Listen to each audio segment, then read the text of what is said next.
الرحمن الرحيم والصلاة والسلام على رسول الله صلى الله عليه وسلم. So, you know, the video, it says 3 years on it, but I think they just published this TMOA video, and I think it's almost 2 hours. It's like 1 hour and 41 minutes, okay? I think it's titled, is it titled the Haqiqatul Insaniya? It's right? Part 1. Part 1 of what? What does it say? It says part 1 on it? Al-Ifran part 1. Sheikh Said Mubarak. Okay. It's a discourse, although I don't think it's one of the genealogy discourse, but it's definitely one of those discourses, one of those many discourses. Okay. Now, in the discourse, there are a few things that have been noted there, very much so. He says that this is about tazkiyatun nafs. This is about, well, actually, so I want to rectify that. What he says is that this is about tasawwuf. And, you know, a lot of people, again, this is a reason why, from the very beginning, it was noted that this is not belittling or condemning the aspect of Sufia or Tasawwuf itself. But those who have, you know, done so are not able to stay up with this, with him giving this lecture on Tasawwuf. They would not be, I mean, they look at it and again, they would say this is all foolishness and junk, you know. I mean, you heard R2F specifically making reference, you know, and they're not the first and not the only ones, but anyway.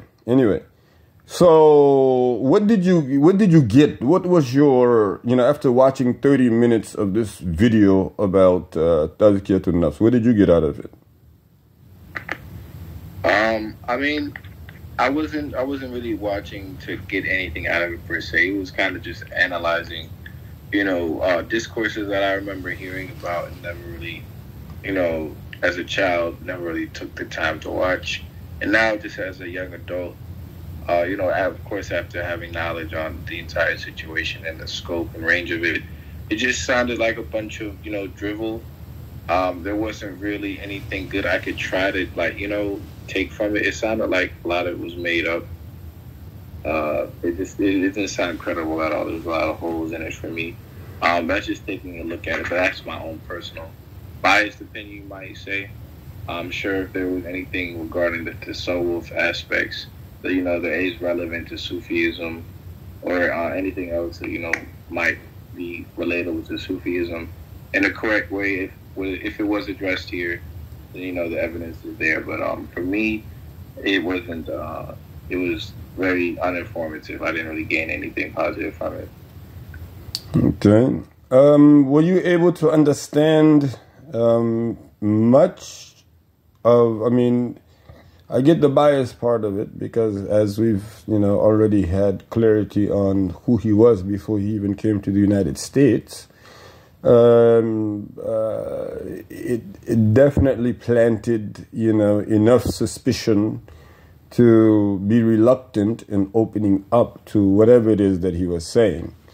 And I think that this was noted earlier that, or even in the past weeks or so, that we understood why it was important for people to sit there watching and not fully understanding what he was saying, because that in itself was hypnotizing. That was hypnotizing. What I had to do was basically wrap my head around like real hard to try to understand and hang on to every word he was saying. And there might have been something in that as well, because if I'm eagerly paying attention to try to figure out what you're saying, I'm gonna pay attention more and hang on to every word that I do understand more. So that might have been a strategy. Yes. I mean, so are you saying that was your strategy? No, that might have been his strategy. The fact that he couldn't speak English very well, but when he got a word or two in, you know, was understandable. You know, might have been for like the person who the native English-speaking person listening to him talk might have had a hard time remembering. Again, when you get the word, you hang on every word he says, and if you don't know what he's saying or what he's talking about, you might think it's true. That's a very interesting analogy.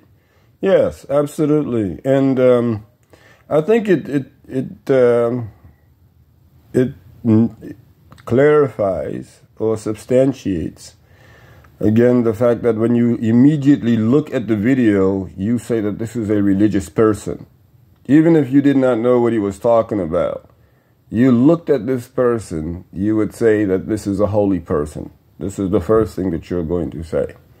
And he has, the attributes of Allah subhanahu wa ta'ala in a rug or so up in the back. That you're saying that this holy person is giving a holy lecture, right? So I think that would be unfortunate for those who know, for those who do not know better. How about the fact that, do you know what, so did he have two books in this? I mean, because I know he was reading from one and then he showed another one. I'm not sure if it was the same book 100%. I mean, I'm just saying, he was reading from one, and he did say, we're going to do it in English to save time. It's in Arabic, but we're going to do it in English to save time. That's a small red book that he was reading from. And it could have had English and Arabic, I don't know. But the book that he showed later was a black book with all Arabic in it. So I don't know what's going on. I do know that him saying that we're going to do it only in English to save time, he still, tried to, well, he did quote Arabic. Unfortunately, his ta'awudh and his basmala, they both had mistakes. أعوذ بالله من الشيطان الرجيم بسم الله الرحمن الرحيم. Just these two ayats of the Quran, this man had mistakes in each one of them, him trying to recite it. So that was, already saying like, okay, you're like beating a dead horse here by watching it a second time, because I had to rewind it, and I had to just start listening through it. And the number of things that I caught was where he says that, it comes from Quran and Sunnah. It's all from Quran and Sunnah. It doesn't come from anywhere other than Quran and Sunnah. And then when you start to give the lecture, you actually grab somebody else. You grab another source than Quran and Sunnah. And in fact, you attribute to that publication or that writing what you've attributed to your own self in your own writing. In other words, some paragraphs that you actually were reading from are absolutely identical to the book that you published. So again, who did it first? Did you publish yours first and then they published theirs? Or did they publish theirs first and then you published yours? From which you're quoting, you say that it's Abdul Qadir Jilani. Obviously, Abdul Qadir Jilani was before you. But,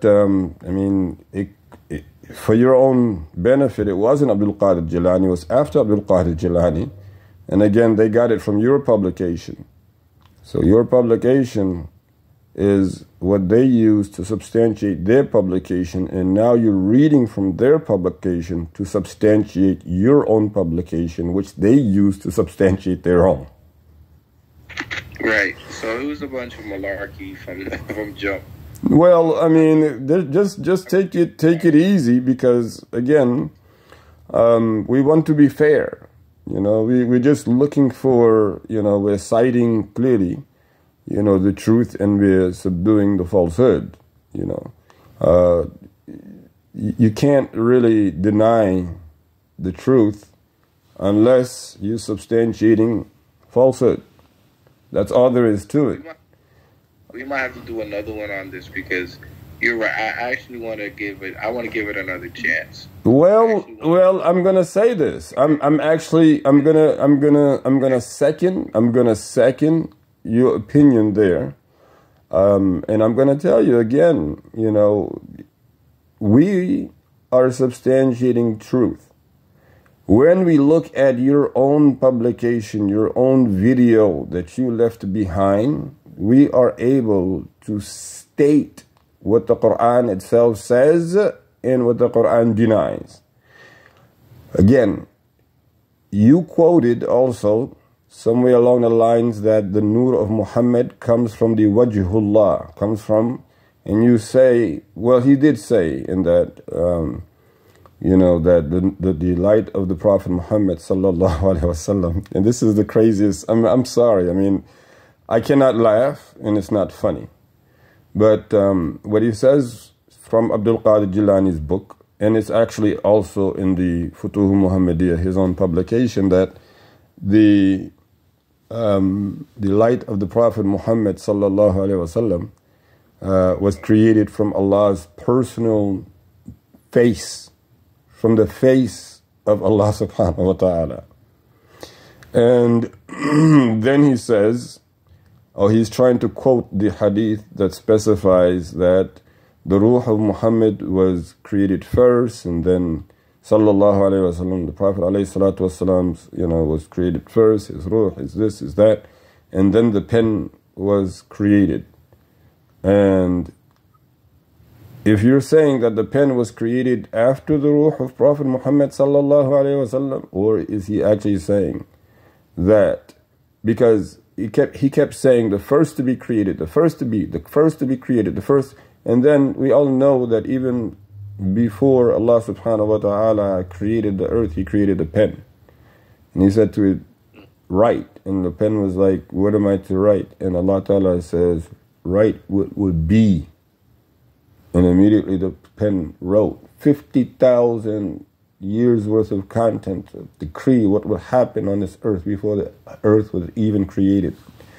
So, you know, it just comes to, you know, to prove and to, you know, show inconsistencies that this light again is what you consider the light of sultanate, right? The Prophet Muhammad was alayhi salatu wasalam, was a sultan, and then the sultan after him, Fatima and Ali ibn Abi Talib and Hassan Basri and Abdul Qadir Jilani and Sultan Bahu and what is it? Abdul Razak Jilani, you know, like, and all these figures of the sultanate were created from Allah walking around his own throne.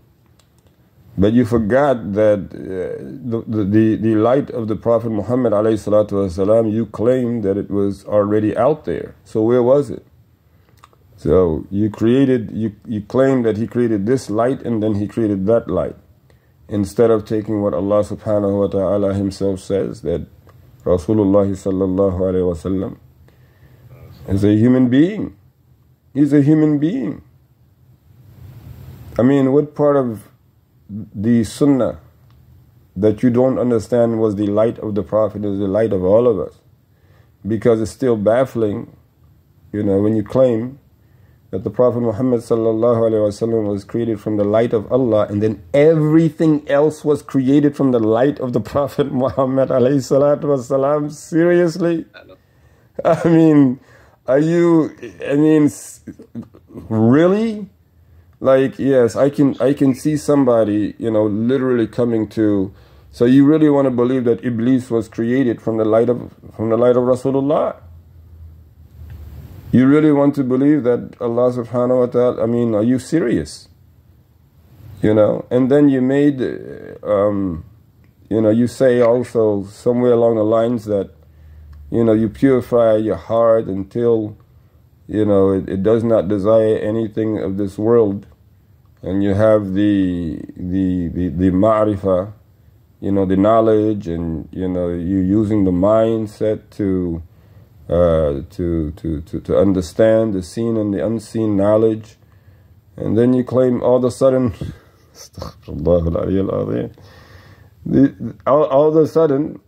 all of a sudden you are above everything and everyone. All of a sudden, Because you've been doing dhikr. You are above everything and everyone. I mean, so you know what I'm thinking is that substantiates the somebody like giving these kinds of claims and giving out this kind of knowledge. Who's the authority? You know, where do we go to that verifies whether or not, you know what I'm saying, by his own standards, by the Sufi. Well, see, the thing is, again, okay, so that's a great question. But if you understood the fact that he never did have a Sufi sheikh himself, he was never given authority from a, and that's why that was established weeks ago. Because of the fact that he never had a physical Sufi of the Qadri order, because he claims to be of the Qadri tariqah, because he does not have that. If he had that, even if that person had passed away by now, let's say he passed away after Mubarak Jilani, then that would still be verifiable. But these are things that he literally, I mean, you see again, if he's using a book that he actually, you know, he's quoting from a book, word for word, the same words that he has in his own book. It's like, did you create that book or did you create this book? You know, which of these two books did you create? Because they're one and the same, paragraph-wise. You understand? But, you know, again, he did not have any authority to do any of that. And people don't want to accept the fact that the State Department, you know, had directives, orders for him. And that's why he made it into Dar al-Islam. You don't want to accept that, then there's really not a whole lot we can do for you here. That's just the reality, you know. But it was even on the your R2F show there, you know, where anyone with scholarly understanding and is used to being schooled by scholarly or have been brought up under scholarly upbringing, they would know better. Looking at him going through back and forth, left and right books, not able to say, A'udhu billahi minash shaitanir rajim. And then the other thing that really got to me was like, this is not for, where he said, this is not for beginners, this is not for, who else did he say? It's not for beginners, it's not for non-Muslims. And then he did say Sufi. It's not for Sufi either. I do believe he said it's not. What's that? He said it was for the Talibs, I believe. He did say it was for, but before he said it, Talibs, he did mention Sufi. He said it's not for Sufi. So that, I mean, Sufi, what exactly did he say? But he definitely did say Sufi. So, interestingly so, like, that would be a contradiction in itself unless it was a slip of the tongue. But, you know, you're teaching tasawwuf, but it's not for Sufis. So who is it for? Just your own talibs? What type of talibs? He didn't even say his own talibs. He just said talibs. Correct? There's a lot of specifics were left out. My mind was left to wander. So. Well, I mean, you're going to have to, I mean, whatever it is that you did to listen to 30 minutes of it, I'm just afraid we're going to have to do the same. You know, you're going to have to redo it. I mean, redo it if you have to, but I believe... I was feeling frightened. I was more so cautious of being mind controlled. I didn't know what he was going to say. He was going to, like, re-spark or resurge it, you know what I mean? Like the numbers with the people did with the Russians. You hear a certain phrase and then you spring to action. So seriously, I'll have to watch it again. And I think what you're saying makes sense because it does go back to what we had discussed earlier where, you know, a lot of people are not saying anything because they just don't know what to say. You know, they've been living, you know, a certain way for so long, you know, speaking up and out against it would seem wrong, right? They've been living that way for so long, speaking up and out against it would seem wrong. So they keep their mouths to themselves. And then, of course, you know, if you do start speaking up, you do feel kind of different. You know, you feel kind of funny that, you know, this is almost like abnormal to be done, you know, because you've been living that mindset for so long. But you have to, you know, grow beyond that. And that's a fact. That's a reality. It makes no sense that, you know, you have all of these, you know, issues in delivering the message of the Quran, delivering the, you could not have been, it's not even, listen, you say, I'm about to quote you all the creation of the earth, and I'm only using the source of the Quran and Sunnah. The very next thing that you do is pick up a source outside of the Quran and Sunnah. I mean, hello, it's like, you know, I'm only going to take you to Seattle, Washington.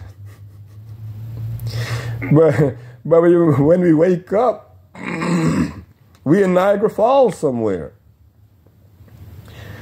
You know, like, oh, when we wake up, you know, we're somewhere in Hawaii. Like, you know, you took us. You did not comply with what you said you were going to do. And you know, people use Quran and Sunnah, like the term I'm going to do Quran and Sunnah. I'm going to tell you Quran and Sunnah. But then what you show is not Quran and Sunnah. What did you show?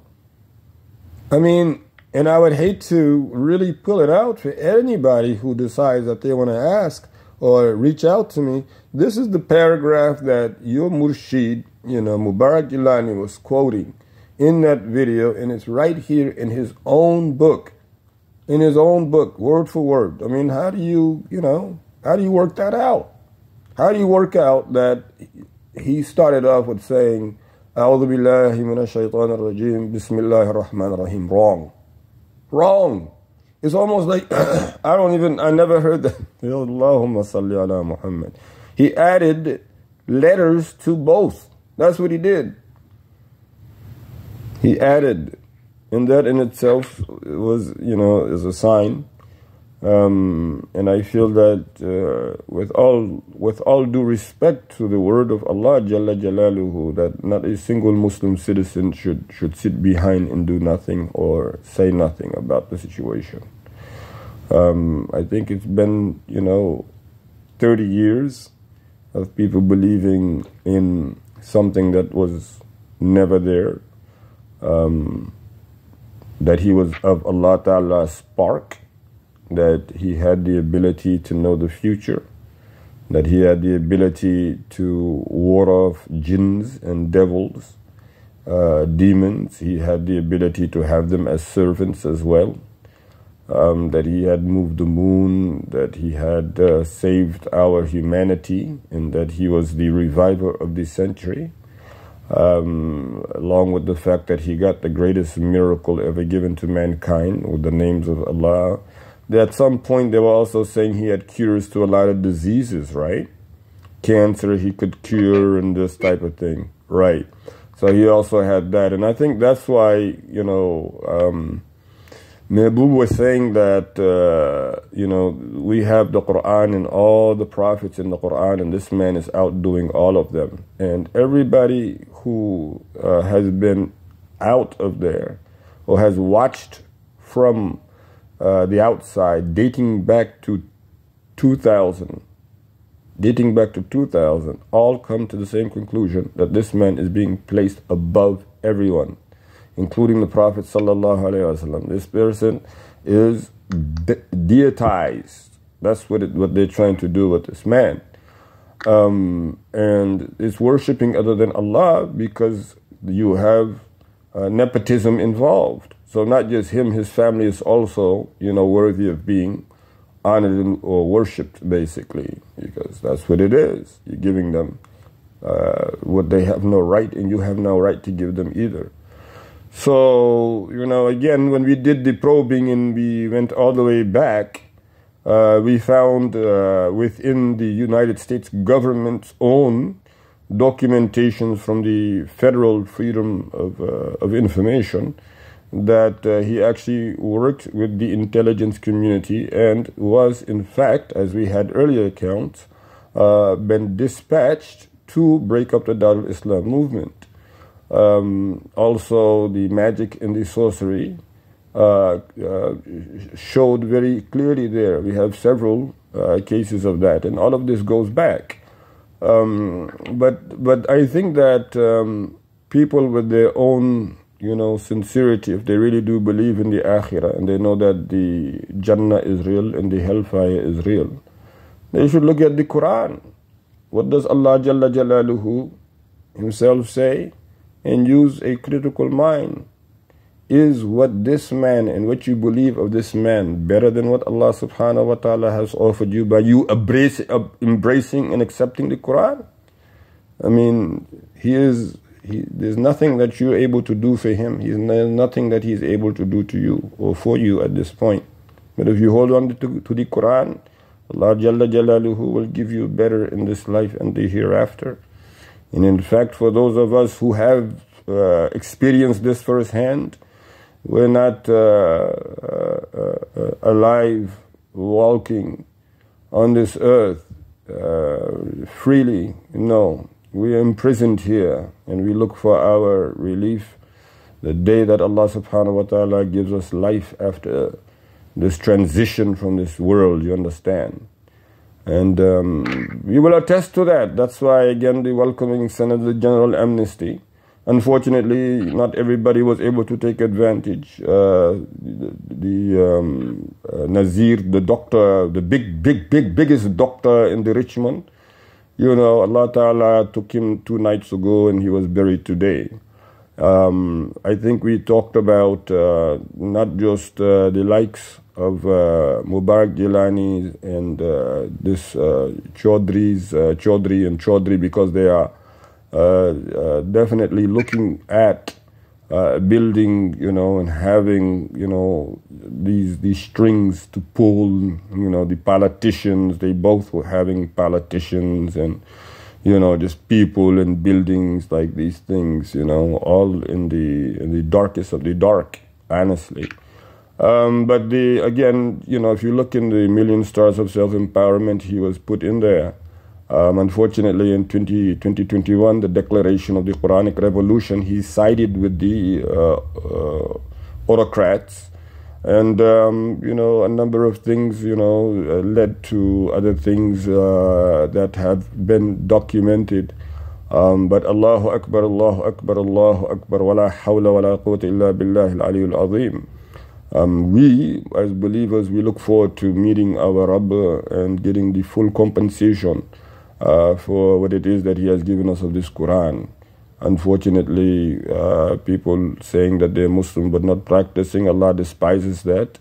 And they keep building for this world. Even in the last several weeks, it's been clarified that Muslim children who go to public school, particularly in the more advanced or more prestigious public schools, hide their identity as Muslims. These are Muslim children because they believe that white people did not accept Islam, and the fact that white people are superior and they're trying to be white, they also have to hide their Islam.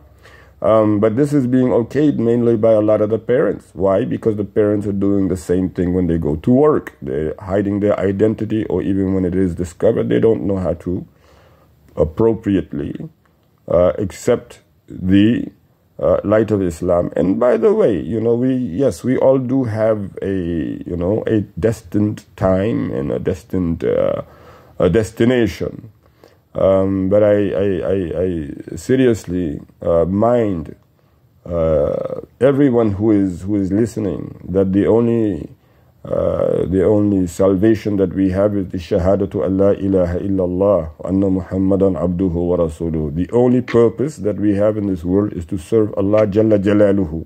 And the only way he accepts for that to be done is through the shahada. Now I ask you, if Allah Ta'ala, you know, accepts our lives in that manner, in that magnitude, do we really believe that our cause will be lost with our demise? If we pass away today, and the only cause that we have, the only heart that we have, the only spirit that we have, is all in the service of Allah, and it's all for La ilaha illallah, for that covenant, Muhammadur Rasulullah, sallallahu alayhi wa sallam. Will we ever lose? Even with death, we will not lose. Allah Jalla Jalaluhu himself promises that in the Quran, that, you know, he will uphold this deen, you know. Even if we, you know, are blessed with martyrdom because we die at the hands of his enemies, you understand? The Iblisis, we don't care because this is what Allah Ta'ala decreed, we accept it. But how about you, Iblisis, you understand? Like, how about you who are holding on to falsehood? Can you really say the same thing? Can you say that your cause is going to last. Although it is not the Shahada, it is not what Allah Jalla Jalaluhu says in the Quran. The Quran refutes it. Are you really going to stand and say that you are Muslim? Yet your cause will survive after your demise. And that's the big difference. Right now you are struggling really hard to keep your numbers up. You're struggling really hard to keep your money stacked. You're struggling really hard for your prestige. You're struggling really hard for your status. You're struggling really hard for all these worldly things that die with you, or that other people take possession of once you die. In other words, you lose all of it. But with us, the Shahada, Alhamdulillah Rabbil Alameen, not only will it continue for us after we are gone, but also it will be the best shield for us, as Abu Bakr as-Siddiq radiallahu ta'ala anhu says, in the grave. So this is what we're talking about. We look forward to that day. Are you looking forward to it and seeking Allah Jalla Jalaluhu's reward as we are? Allah knows best, so we will see. You keep doing what you're doing. How can you justify that, you know? Your children are going to these schools and they do not feel comfortable disclosing their identity as Muslims. You have Muslims knowing all these problems, not wanting to do anything about it. People denying the Quran, you know, out righteously and out bluntly. So it's just all of these things, and inshallah we will pick it up from here, you know. Inshallah, it was good. Very important.